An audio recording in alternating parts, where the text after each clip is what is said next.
Blog Talk Radio.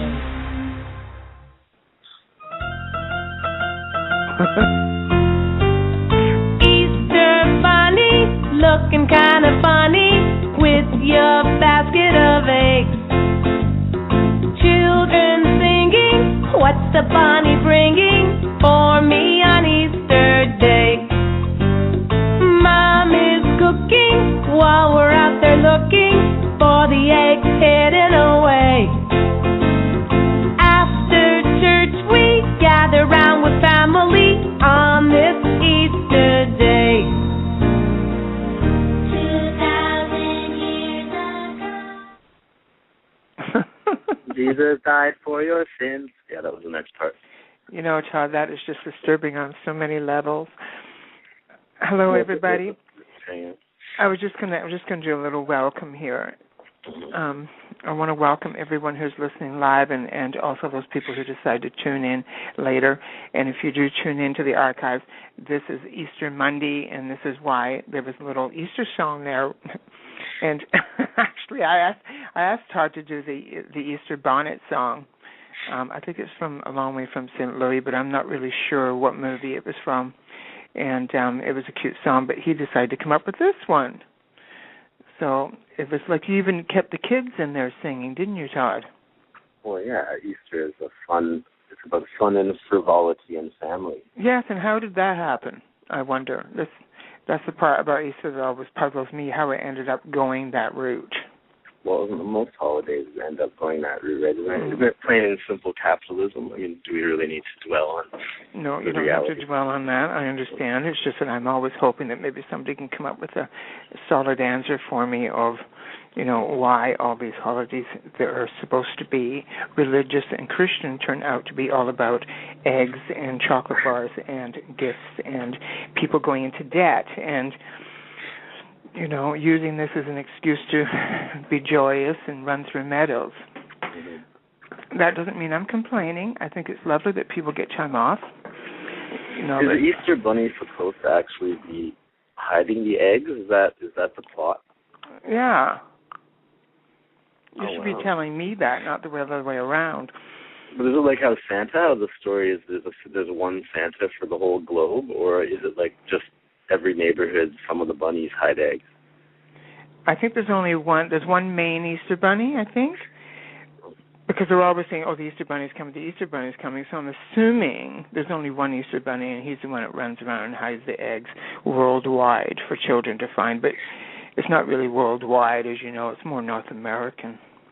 Okay. A North American thing. So maybe he doesn't have to be as international as Santa.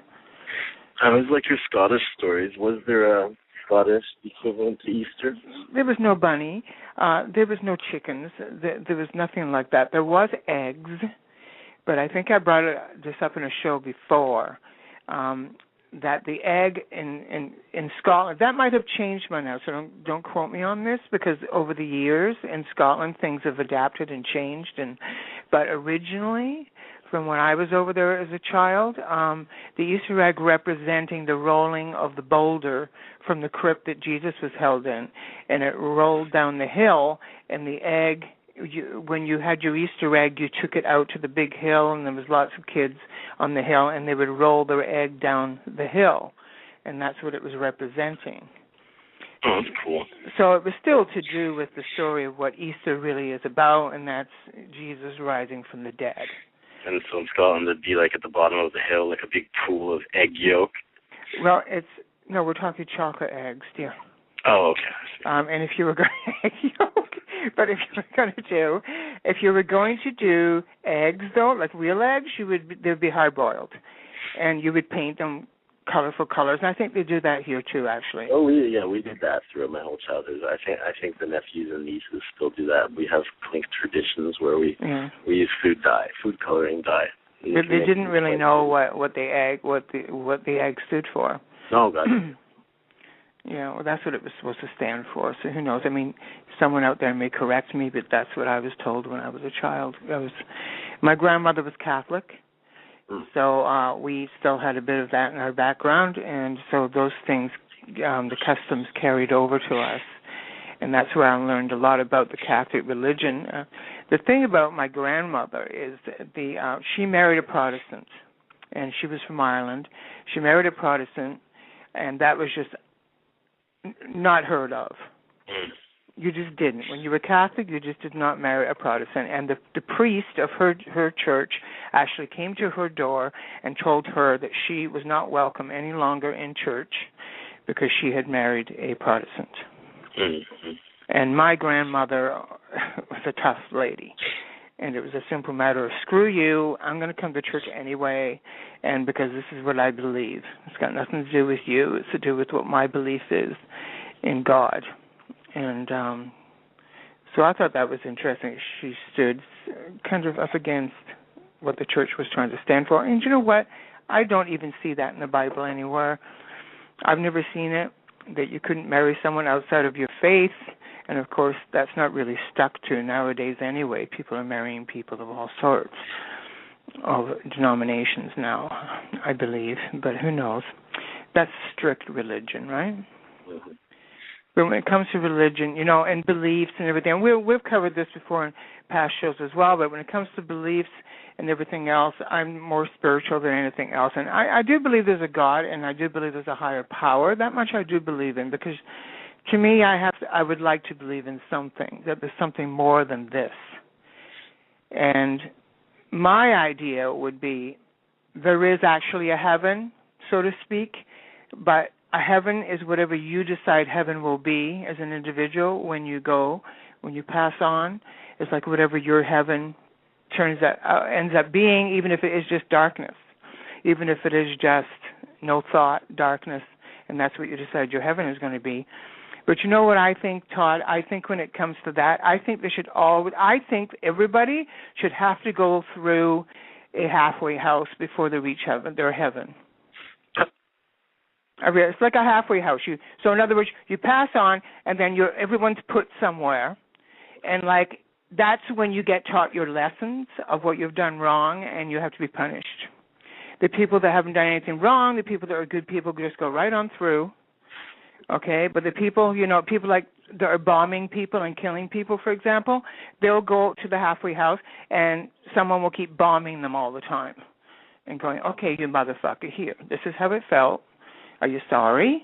Okay, do you really think what you were doing was what you should be doing? Bomb, bomb, bomb. So it sounds like the plot of a Mandy Goodhandy video, to be honest, but I'm seeing a parallel. What do you mean? The punishment, retribution. You did something wrong, now you're going to get punished. Yeah, well, this is the thing.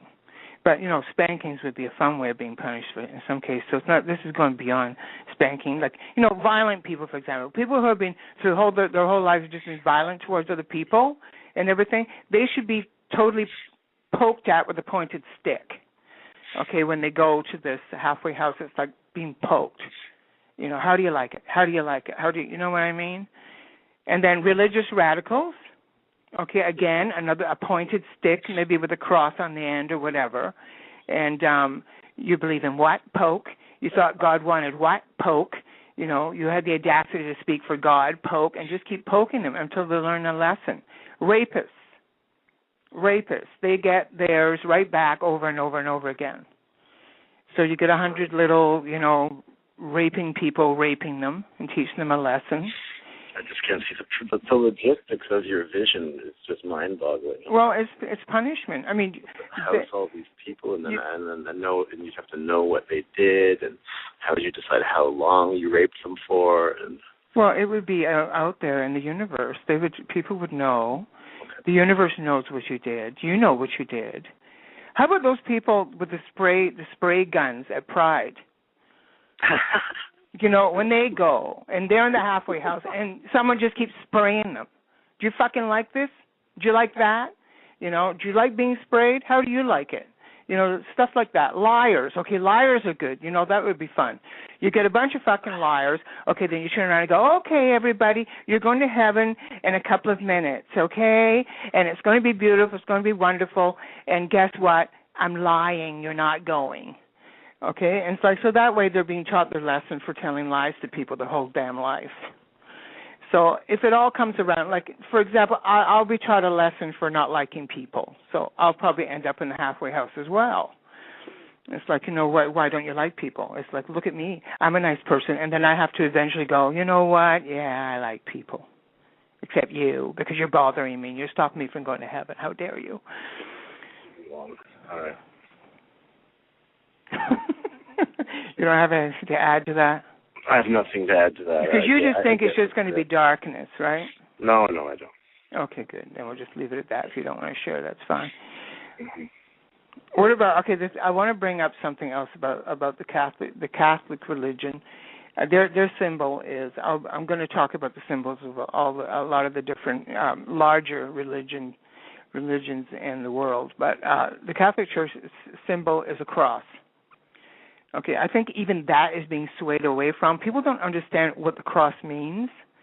The cross is like, it's a sign for the crucifix. Jesus is crucifix. He was crucified on the cross, right? You know this. Most people do know that. That's why the symbol for Christianity and Catholics and this, that, and the other thing is the cross. And that surprises me because of where they're taking the cross at this point. You pick up an Easter card, for example, this, that, and the other. The cross is all beautiful and lit, and everybody looks at this card and goes, oh, isn't that beautiful? And I'm thinking, people were nailed to these things. Okay? People were nailed up on these things and killed. So it would be like having a greeting card with the gallows on the front of it, or an electric chair. Yeah. Roadkill. Yeah, this is the thing, and I'm always surprised by that. I'm thinking you're taking symbols that actually meant something or do mean something to these particular religions, and you're making them into a marketing ploy, with these pretty crosses, and they're making them all, bejeweled and, selling them as jewelry pieces. And, people used to wear a simple cross around their neck because they believed in the Christian faith or the Catholic Church. But now it's just becoming more of ornamental for people to make money off of it. Well, in Ecuador, the crucifixes there were very, they were graphic and gory, and it kind of took me aback. And then I thought, oh, that's cool, actually. Like, they're being a little more real about it. When I was visiting, just people in their house, there's crucifixes in every room. The South Americans are very, very Catholic, but their crosses are very interesting. Some of them they weren't white, some of them were different colors, but they were all very graphic and visual, and they had a man nailed to it with like holes in his hands. Mm. Which is remembering exactly what it stands for. Yeah. I'm not saying I agree or disagree one with the other, but I do disagree when it comes to people marketing, and you know how I am about that, Christmas, Easter, everything else, with people just making money left, right, and center, and candy companies and flower companies, because now the flowers are in on it and everything, Easter flowers, and you send flowers to people. It's like I'm amazed that people are falling for all this and actually supporting it. It's like, some of these occasions are not pretty. It's things, remembrance, it's something you remember, something you should remember so that, we all keep grounded. I was going to mention about, I put a graphic up on the radio show page about the different symbols of the different religions. Now, there is tons and tons of religions, so if I've missed any out, I'm not trying to offend anybody out there who might be with the Church of the Oven or something, and you bake goods every week or something. But there's just you can only cover so much, right? Starting from the left, if anybody's looking at the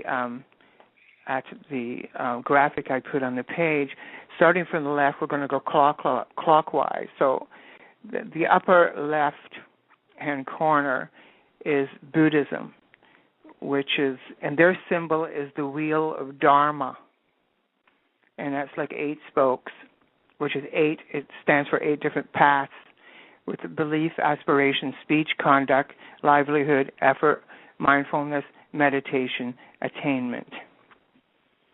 Now, what I did was I looked at some of these religions, and I looked up how they feel about homosexuality and queers in general. And with Buddhism, it's seen as karmic punishments for heterosexual misconduct in a past life. So, yeah. So if you've done anything wrong and you're a hetero, you come out in your next life and your punishment would be homo. That isn't some of the beliefs from that religion. Things might have changed over the years, so if anybody wants to correct us, please feel free to send us a message or phone in and correct us on these things.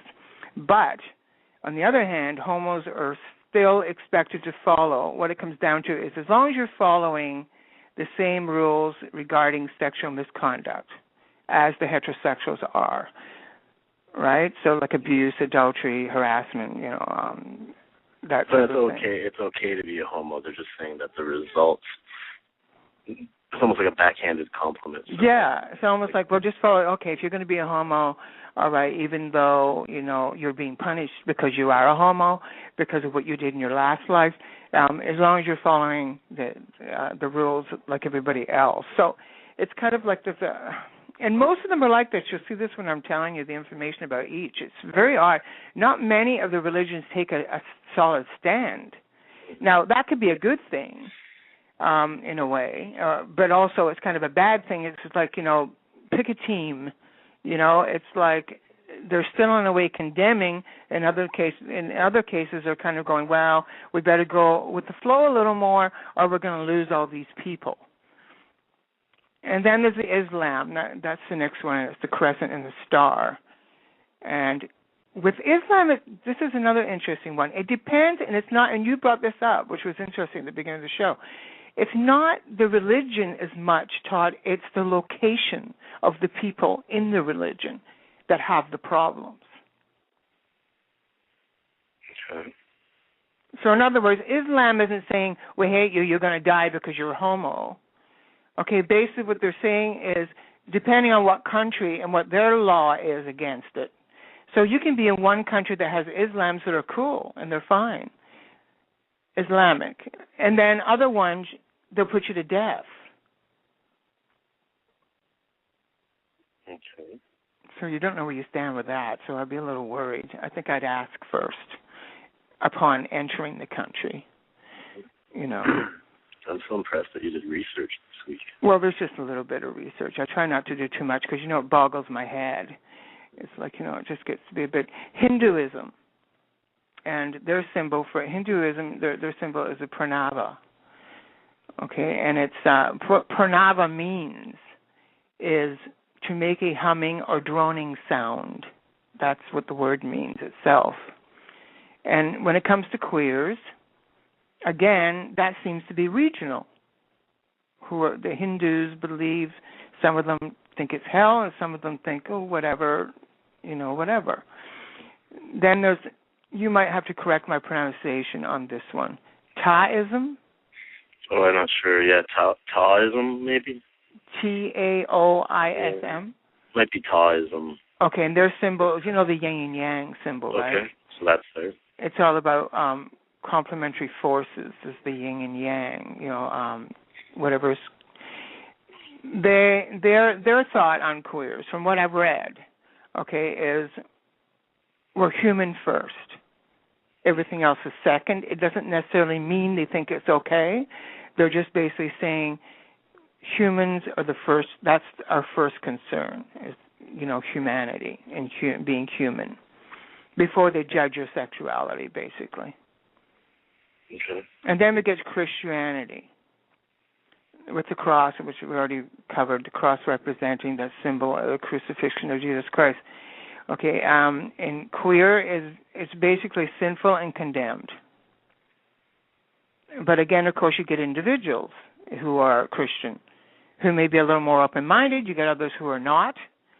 Okay, well, but the contact. This is the only religion I even know a little bit about, because there are tons of Christian sects, I guess, or branches that are totally. It's all about interpretation that sort of says, well, in the Bible there's however many 6, 7, 8, 10, 20, I don't care, sentences that say anything at all about homosexuality. Mm-hmm. and they compare it to like, well, then there's these 10 ridiculous statements that it also says, and it's really not an essential part of the religion, and they choose to just, accept. I mean, there's a gay Christian church, the MCC, the Metropolitan Community Church. They're real Christians, and they're totally interpreting that it's cool to be a homo. So it depends on the people within that. See, the Catholics are pretty adamant that it's not acceptable, but some of the other branches are cool. Yeah. Then the born-agains, of course, it's not acceptable. The born-again Christians don't. Yeah, it's not even up for discussion because they're right and everyone else is wrong. So. Yeah. Sikhism. The symbol for Sikhism is the Khanda, Khanda, represents the Deg, Deg, and that's a cauldron or a kettle. I thought this was interesting. I was reading about this. It's the first time I've ever read anything about Sikhism. What the cauldron and the kettle symbol means is teaching people equality and humility, and it's all about feed all so no one sleeps with an empty stomach. I don't know if that's physically or it's feeding your mind or your soul, and they're basically saying it as some sort of a symbol for it, but it's all about giving people what they want, comfort, whatever they need. And their thoughts on queers is most Sikhs actually don't strongly disapprove of homosexuality. But if one is being lustful, whether they're being gay, straight, or otherwise, that is wrong. So probably they're more concerned with lustful behavior than with what the gender is. Yeah. So they're more about sex. Yeah. Maybe more about I'm just speculating, but that makes sense. They're probably more about treating sex as something sacred and not being slutty. Yeah. Here I am. The steamies in the parks are probably out. Oh shit. Okay. But you know what? I'm okay with that. That doesn't scare me. It's kind of like that's their thing, that's their principle, and that's what they believe, and that's cool. Yeah. With me, because that's their thought on it. Not everyone. It doesn't sound hateful, so that's no, what it is to me. Yeah, I like that when I was reading. I didn't see anything hateful when I was reading any of that. And of course, there's native spirituality. Okay, as a next symbol on the circle, and that includes the Two Spirit. We've talked about the Two Spirit before. It's part of our whole all those initials. Yeah. LGBT, and it's got 2S in there, which is Two Spirit. And they have their symbol is a sun cross, and their belief is that everyone is part female and part male. I'm not talking about genitalia here, obviously. I'm talking about the soul. And so to them, all of that is just kind of natural. They don't even look upon it. And I think I've told you about this before when we talked about that subject, was the fact that they didn't know anything about any of this when it came to people having sex and sleeping with each other until people came over and took over their land and told them this is the way they should feel.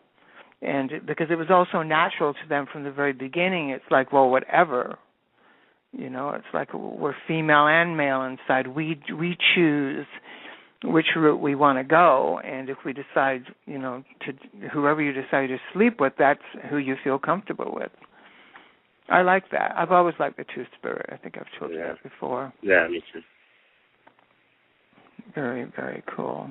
Okay, and let me see. This is I've never heard of this religion, Shinto. But don't yell at me because it's just I've seen the symbol before and I knew it had something to do with the Japanese, but I didn't know there was a name. I've never heard of it either.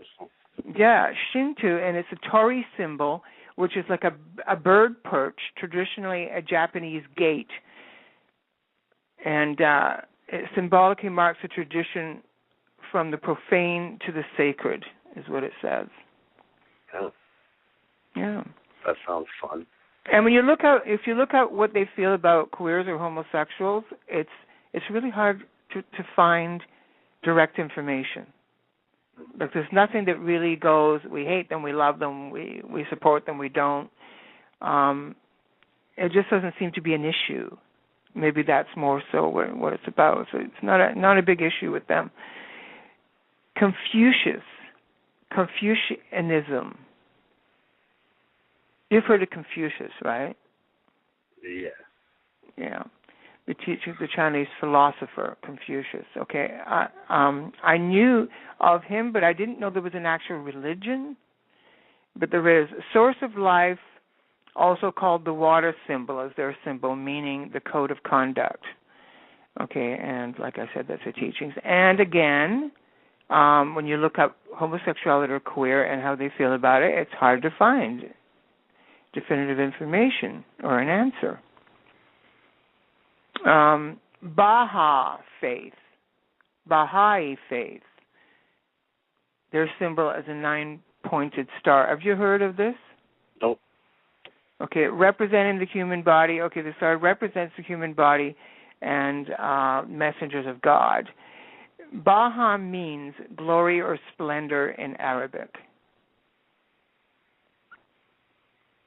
And their thing is they do not advocate or discriminate against homosexuality. So again, they're kind of, not giving a definitive answer. Pardon? Vague. Yeah, there's a lot of vague. The jury's out. Jainism is another thing I've never heard of. Have you? Jainism? No. Jainism. I'm just going by with the symbols I saw on this graphic. And their symbol, their symbols are within a symbol, meaning many things, including live and let live. So that right there basically tells you, okay, well, if that's what they believe in, live and let live, in other words, everything should be basically open. It's an Indian religion, prescribing a path of nonviolence against all living things. And it's very their feeling on queers and homosexualities are similar to Buddhism. And that brings us to Judaism, which their symbol is the Star of David. And their thought on queer and homosexuality, it seems to be up for debate. And they actually say that. It's up for debate. So I think it's something, it's like the Bible, our Bible, where people take quotes out of it that are very pro-homosexuality, and other people take quotes that are they're very anti-homosexuality, and I think that's what's going on in that religion also. So when it comes right down to it, when it comes to people who are just diehard haters and people who want to kill us, are basically just certain countries that have certain religions in them, and I think that's people choosing. Not necessarily the religious group, except, of course, for the Catholics who won't recognize same-sex marriages and the Christians who just think we're all damned anyway. Well, are you starting to believe that we should have that halfway house towards heaven? No. You don't like the pointed stick? You don't like that? No. What is it you have against punishing people until they learn by their mistake, about their mistake? It's too subjective, because then you're back in a situation where you have like a panel of people who are the ones that are in charge, and they're the ones who decide what you did wrong and how much punishment to give. No, they don't do that. What do you think, there's a panel? We don't have time for panels. Too open for interpretation. Well, okay, let's just put it this way. Somebody who has done something wrong in their life, or who continually does it and doesn't learn their lesson here on earth, okay? I'm not talking about anybody who's learned their lesson and kind of goes, you know what, you admit you fucked up, you admit you did this and you did that, and you try and do the best and be the best you can. The people who are really doing things that are harming others, who are judging others or whatever it is they're doing, okay, they already know in their mind what they've done.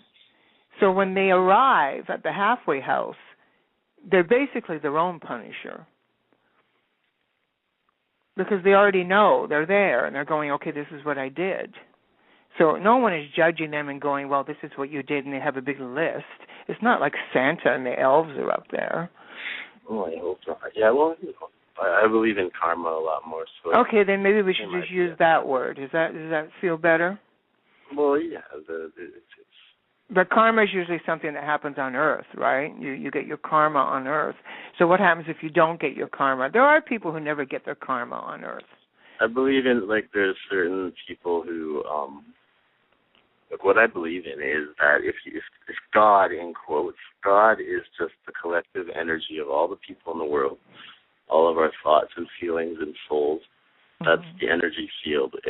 We all feed off each other. We all affect each other, and it's a global thing. It's every human and probably animals as well. And then karma is part of when you're living as well as afterwards. So, yeah, I've met people who I just know they're old souls, and then the people who are young souls. And it seems the old souls have probably come back a bunch of times and learned different things. So do you believe in reincarnation, or you just feel it's just... Essentially, yeah. Like, it's too... I don't have a black and white on it. I just think it has something to do with energies. You know, I had an experience with an out-of-body experience where my dad communicated to me, and that was it seemed like a direct communication where I heard him talking, but I don't know if he was sitting there in limbo for 6 years wanting to talk to me, it was only about a year, I think, wanting to talk to me. It could have been just a reflection of his energy, little leftover bits of it that were in my head that made me think he was talking to me. But, yeah, doesn't mean I don't like to...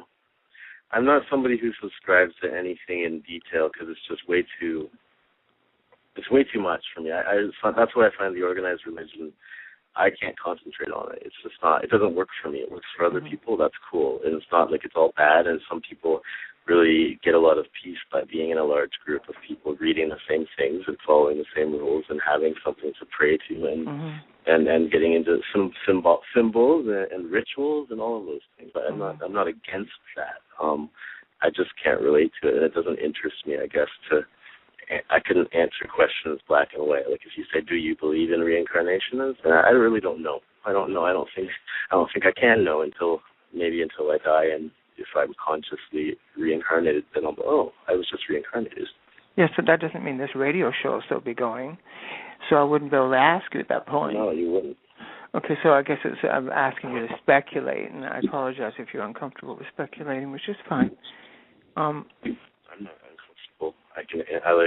That was just a... So you don't want to speculate. You don't want to be like, make a statement like I did where I'm going, this is what I'm hoping is beyond. I'm hoping there is a heaven for everybody, someone, whatever your heaven happens to be in your mind that you want to create. And you know what? Your heaven could be to land in heaven and then decide to come back and be reincarnated. Yeah, and some of it's just instinct. But like I have spiritual beliefs but I've made them up myself. I didn't really read about them, and they're bits. And then I've read bits and pieces of other things, and other people have come up with similar thoughts. So I think it's possible it's just instinct. I don't think you have a whole lot of choice. I think your soul is a bundle of energy, and it leaves your physical body and it goes somewhere else. I don't know. Some people just naturally are group joiners, and they like to be in a group. And that's okay too. Some people need support from others, and I think that to me is what organized religion seems like. But my problem is when you join that group, then you have to learn all this stuff. So you're all thinking the same. Isn't that almost like brainwashing? Almost. I could say it is brainwashing. And I'm not a joiner, and I was raised that way too. So I mean, my mother happened to be an atheist, and she always raised me with the don't be a joiner mentality. Don't do things without asking questions. Ask questions, challenge authority, challenge thought, and challenge mass thinking. So if it's just because everybody says something is so, that's not good to just sort of blindly agree. You got to ask the questions yourself and figure out if it's so after further reflection. But if you chose to join something, she wouldn't judge you. No, but that's the reflection part, and that's the But I just think that's why I think that her her upbringing and her thought process helped guide me, just like a lot of people's religion comes from their family, because when you're a little kid, your parents guide you, right? But I'm really thankful for that, the way she encouraged me to think, because it was much more free. It was sort of like, and smart. I think it's smart. I think it is. It makes sense to not just blindly. And I'm not saying people who become religious are blindly doing it. Some of them do it, but a lot of people are. You have to admit that, right? That's the brainwashing element of religion. People who are followers and people who have problems and there's no other answer for them. A lot of the time. And the history of it, and the history of missionaries, and the history of, it's a tool of social control. It's a tool. That's just a fact. It's a tool of going and conquering nations and sending in your organized religion so that you can tame the natives and steal their culture and force them to think the way you are. So that's all the ugly side of it. So it's interesting how a lot of groups of people, and this includes the Nazis or the Nazi Party members, is the masses were nothing like that. They weren't the people who were going around killing people and doing whatever. It was the people who were the center, the people who are in the center of it. And that happens in religions as well. It's always that small group, the fanatics, that give a bad name to everybody else around them. So you can look at Christians and kind of look at them and go, okay, because you've got a handful of Christians, they hate queers and stand there with picket signs saying you're all damned, that you look at it and go, oh, I hate Christians. And you can't really do that either, because it's not all of them. But unfortunately, the ones that aren't speaking up are the ones that are not being heard. So the ones being heard are the ones that are representing the masses. And that's the same with some of the Islams, the bombers and the people that are doing that kind of thing. The Islams are nothing like that. They're very peaceful. And so what's happening is you get that percentage of people who are out there being so evil, and it's making it look like that whole religion is evil. And that's too bad that has to happen. But we have to be aware of it, right? Because sometimes, I was reading something on the Nazis, for instance, to go back to that again, as the Nazi Party. People followed the Nazis because they felt it was really going to help Germany, and they thought a lot of them were joining the Nazi Party because it was bringing back their German pride, because that's what the Nazis stood for, was Germany, our homeland, and we're proud, and everybody got on board because of that feeling for it, that feeling of unity and pride, not realizing the people who were actually running the Nazi Party had obviously ulterior motives, and it was too late by the time. Pardon? And let's be honest, how different from that behavior type is it from the people who joined Catholicism over the centuries, when the Catholics went in and invaded a territory and took the natives' land and brought in missionaries and forced people to send their children to schools, and it's well, exactly, and we have to remember that when we join propaganda. When we join groups, it's like, okay, if you don't agree with what your group is doing, you really have to stand up and say something and go, this isn't what I joined up for, but sometimes it just, like I said, it's too late. It happens and it builds, and then all of a sudden, before you know it, these people that you're backing, thinking you're backing them for good, turn out to be evil, and it's too late when they make their move, right?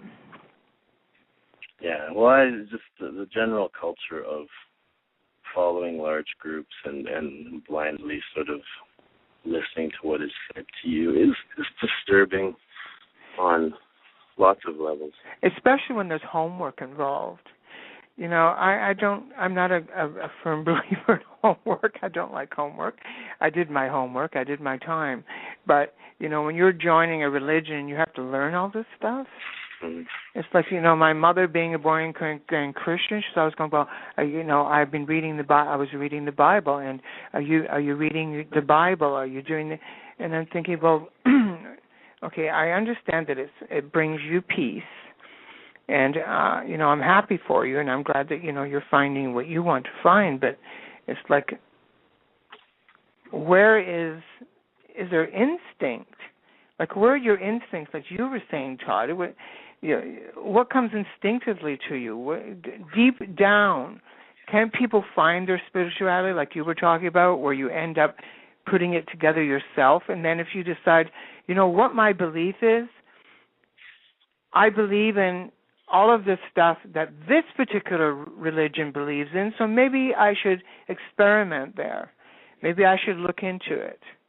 Some people like to be brainwashed, and I'm actually going to quote your mother. When I video interviewed your mother many, many, many years ago, we were doing some documentary exploration, you and I, and your mother said them, and actually, weirdly enough, especially because she's older, maybe I accepted it more because she's older, but she said blatantly in plain English, not plain English, in Scottish English that I could barely understand, yeah. But I like being brainwashed. Oh. She said, some people might say that I am brainwashed. Yes, I am brainwashed. I like being brainwashed. I thought, okay, well, at least that's honest. Well, you know what she meant by that. She meant she liked being, it gave her peace to not have to really think.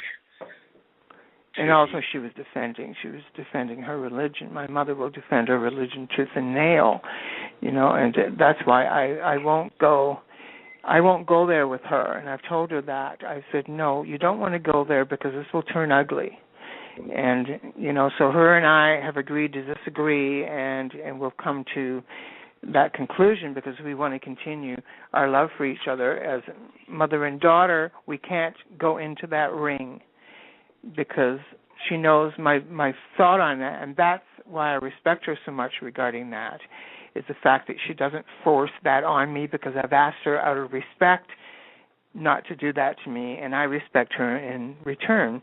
But when she says that, my mother always has an answer for everything. Bless her little heart. And so she wasn't meaning it the way you and I would mean brainwashing. She was looking at it as a positive thing, as if to say, yes, you're right. I like to be brainwashed because the Bible is telling the truth, and I believe everything it's saying, and that's what I want because I went in believing that, and I won't give that up. Oh, okay. But she is actually a feisty broad. There's certain things she won't put up with when it comes to the church, even her church. Like, she won't be led into nonsense. But some people really need to believe in something, right? Yeah. And it could be anything. It doesn't have to be religion. It could be all sorts of things they believe in. When I was part of the Sea Cadets, which was a joining situation, I'm like you, I don't join much. But when I joined the Sea Cadets, it was a part of my life where I really needed them. I needed structure in my life, and I needed discipline. And so they come along at the right time. And the thing is, but I took what I believed out of the Sea Cadets. I didn't get brainwashed as in I'll always be in the military as long as I live. But I found myself believing in a lot of what their principles were. And it was the closest to what I felt I needed in my life at the time. Religion's not like that. It's kind of like you go into a religion and that's you. That's it. This is your religion and that's it. People don't change very much. They don't move around from one religion to another, for example. Oh, yeah, that wouldn't be a good way to run a religion, because then you'd lose your payroll, and you'd lose your masses. if you encourage religion to be exploring. Well, I think there's a reason a lot of religions they're not quick on giving a cut and dry answer and taking a stand, because a lot of the religions are trying to change and move with the times, but they still can't go 100% going, this is what we think and this is what we don't think, especially regarding homosexuality, because in a lot of their scriptures or their books or their writings or their beliefs or their quotes or whatever it is they have as their Bible, in quotes, they'd have to change all that. That's a rewrite like you would not believe. So I'm surprised the Bible hasn't been rewritten again. God knows it was rewritten a few times to suit whoever was in power at the time, and people keep ignoring that. Why is that? Why are people ignoring the fact that the Bible was rewritten? That's the whole separate thing. That's the whole thing about religion. Even just the whole idea that there's some book that was written that long ago, and people just believe that it stayed intact, and that it was magically written that long ago, and whoever wrote it was divine, and they knew what the fuck they were saying, and now thousands and thousands of years ago, it's still intact. It's going to be exactly how it was then, and it's still right. Like, how is that even? So that's where you really, if you really start asking my opinion on it, I can say I accept religion and everything, but I also think it's a whole lot of fucking nonsense. I really do. I just think it is. You mean? Yeah, the writing. Yeah, and the idea, just the simple idea that something, maybe that part is where I'm just too scientific, where I'm like, something could not be written thousands and thousands of years ago by somebody, either a person or whoever, and then just passed on for thousands and thousands of years and still be right and still be the only answer. And you lost me there. You lost me right there. I've talked to very, very sensible religious people who have been a lot more vague about it, who have said, yeah, you know what, it's a cool book. The Bible's cool. It's got some interesting stuff in it. But yeah, really it's about the spiritual leaders who are on the earth today guiding their flocks. And I can kind of get that sense. Even again, it's a group mentality, the cult mentality. I'm not really into it, but there are very nice spiritual leaders they mean well, and they're enhancing people's life. They're giving them a social life. They're giving them guidance. They're giving them friends and helping the community and feeding poor people. And, what can I say bad about that? Nothing. But there's the whole idea of these books and it being that we should be taking them literally, and that's just silliness. Sorry, I'm not that stupid. Well, I agree with you there, and I'm glad you touched on that, Todd, about the positive side of these groups and religions. Is some of them are very helpful. Some of them help people find themselves. Some of them are seeking to help others, and that segues into the Pope. And I want to talk about the Pope. I've talked about the old Pope, Benedict, and how I just, as a human being, I don't know him, but what he was representing just was distasteful, and it bothered me even looking at the man for what he stood for, his symbol. This new Pope, I'm semi-impressed at this point, but I don't want to make a complete statement until he comes forth with exactly what he's basically looks like he's going to come forth with, which may be a change, finally, in the Catholic Church. He's publicly said that it's all about the poor. The church should not be rich. The church should be poor and help the poor. And I was surprised at some of the pictures I saw of Benedict when he was somebody posted something on Facebook, and it was him, and he was in these gold robes and a matching hat, and his the robes all pulled out, and he's walking down the steps like he was doing a fashion show. And then when I look at this new Pope, he's very basic, and in fact his first appearance he didn't want to wear the fancy robes. He was very basic dress, and actually stepped down to greet people and talk to people and be amongst the people, which is just unheard of for a pope. And I'm hoping this is where he's going with this.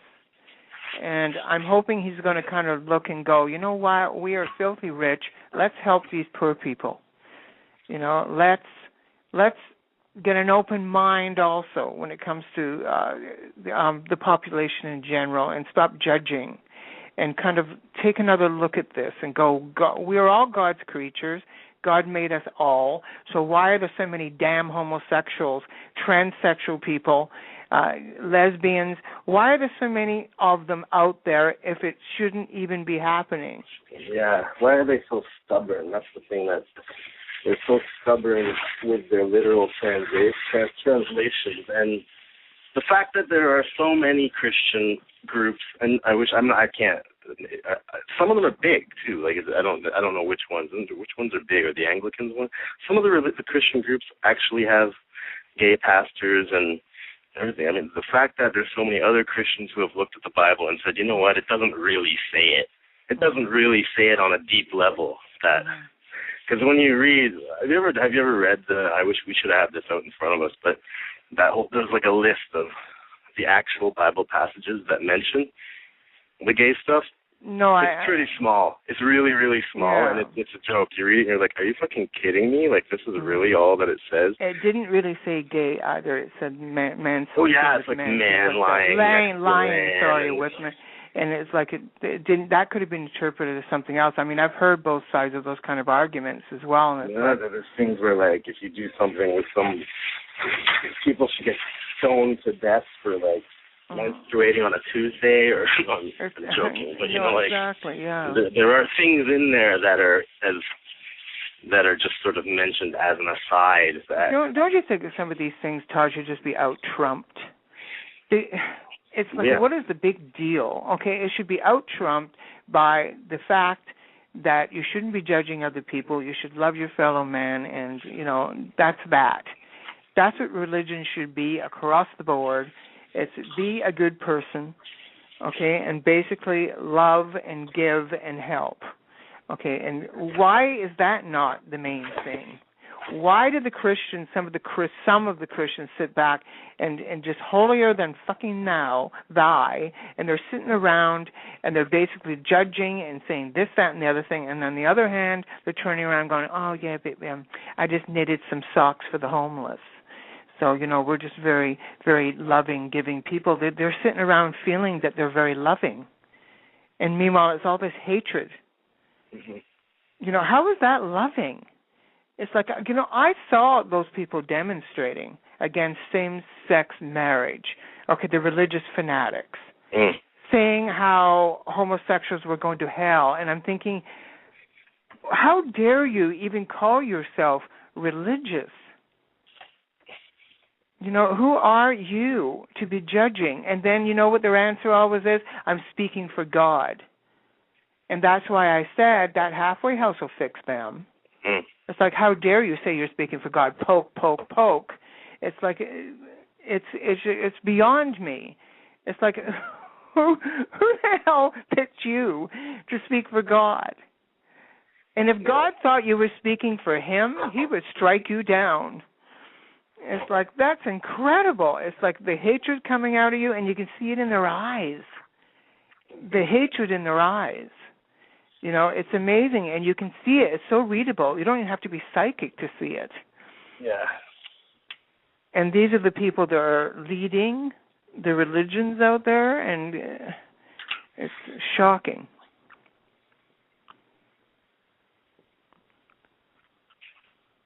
Well, that is very interesting about the Pope not wanting to be all fancy, or maybe because I would certainly have a little bit more respect if the leader of one of the largest religions in the world wasn't running around in Prada and gold. I agree with you, Todd. It's insulting. I just think it's insulting when you're trying to help somebody who doesn't even have a pot to piss in, and you're dressing like that. What message is that sending? And you want them to kneel to you. Mm-hmm. And kiss your ring. And I'm thinking, you get off your fucking phony throne and you step down and you kiss them.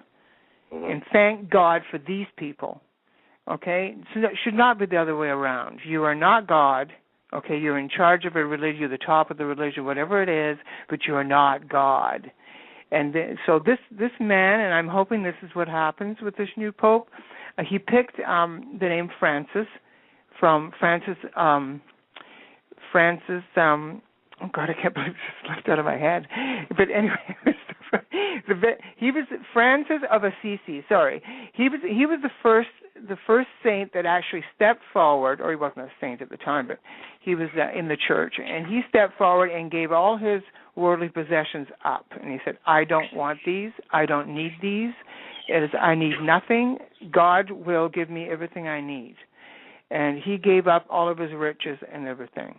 And that's who he was. And for this Pope to pick him, he better be a good namesake. He'll have no choice.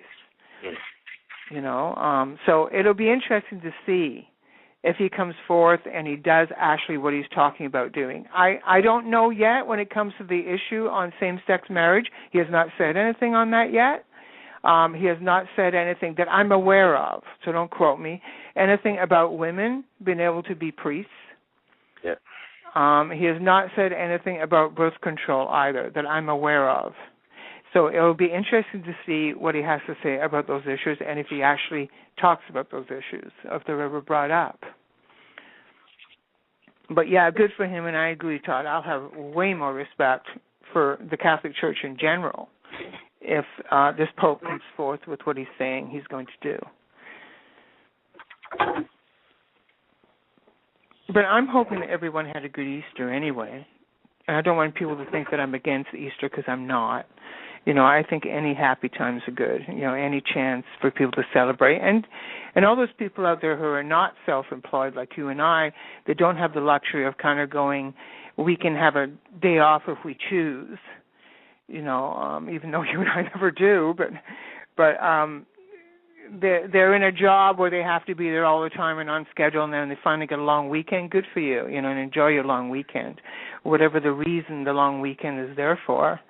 You know. Oh yeah, you know, that's what my mother, as a non-Christian, always raised us. She was very intelligent about the way she described religious holidays and stuff, and we would celebrate them. But she would be very honest. She'd be like, "This is a Christian holiday, but just so you know, it's not what we're doing. We're doing like the." She didn't use the word secular, but I mean, essentially saying we're just taking advantage of the fact that there's some vacation time for the world, and it's time for families to get together and enjoy time with each other. Mm-hmm. And that's how we're interpreting it. But don't be mistaken. This is a Christian holiday, but we're not doing a Christian celebration of the Christian holiday. Mm-hmm. But at least it was honest. Mm-hmm. I don't know much about Judaism, and I know that we have friends who are Jewish, but I still don't know a lot. It's funny, even the Jewish people I know, they don't talk a lot about their religion. Some of our friends, they're not really Jewish, like even the one that we, you know what I mean. So they're Jewish-ish? He's not. Like if you really ask him, he's not practicing Jew. But I have asked before. So I find more Jewish people will say it's. Because I've said to them, I go, is it a culture or is it a religion? Because I was raised to believe that religion is something you choose, not like, you know, gender or other things that you don't choose. Like religion is something you actually, and a lot of them have said, no, it's more culture. It's more of a culture. Like so our friend will say he's Jewish, but he doesn't go to a synagogue. He doesn't believe any of it. It's nothing to do with it. But he will still use the word that he's So Jewish. That's not the same as Judaism, then. Judaism is... No, it is. Actually, Judaism is... they're actually practicing the religion. No, you're having a language issue. Judaism is like the equivalent of Christianity. Jewish is... It's the same thing. It's like... It's English. It's some English thing. And I hate to think I'm having issues. You're having a language issue. I'm having an issue. But the reason I brought that up at all was a Passover situation, because they're celebrating Passover. That's their holiday around this time. But I think it's interesting that the Christian holidays, religious holidays, are more prominent across the board than any of the Jewish holidays. Like the Jewish holidays are their holidays, and they take time off for their Jewish holiday, but everybody doesn't. But then meanwhile, you got Easter, and then you got things like and Christmas and things like that where everybody does. Am I wrong? Well, wouldn't that just have something to do with the society that we live in, and that? Well, the same way that my atheist family celebrated Christian holidays, it's more of a practicality. Everyone gets time off because these are actual holidays that the government endorses. Anyways, I'm going to open up the club. Yeah, well, that's fine because we're almost finished anyway. Mm-hmm. So we're done. We actually go through an hour of talking about religion. That's kind of... Talking about something we know nothing about. Well, this is what I mean. Absolutely nothing. And we apologize out there if we got anything wrong. I can't apologize for Todd, but I apologize for myself if I, get any of this wrong, and I don't mean to. It's just I'm doing my best, and that's all I can do. So we want to thank you for listening in. If you listen to the archives, I hope you're enjoying them, and don't forget to visit our club sometime. Check our website first, please. Make sure it's an event that you will be comfortable with. It's club120.ca. Okay, Todd, thank you for joining me, and we'll talk to you soon. Okay, bye.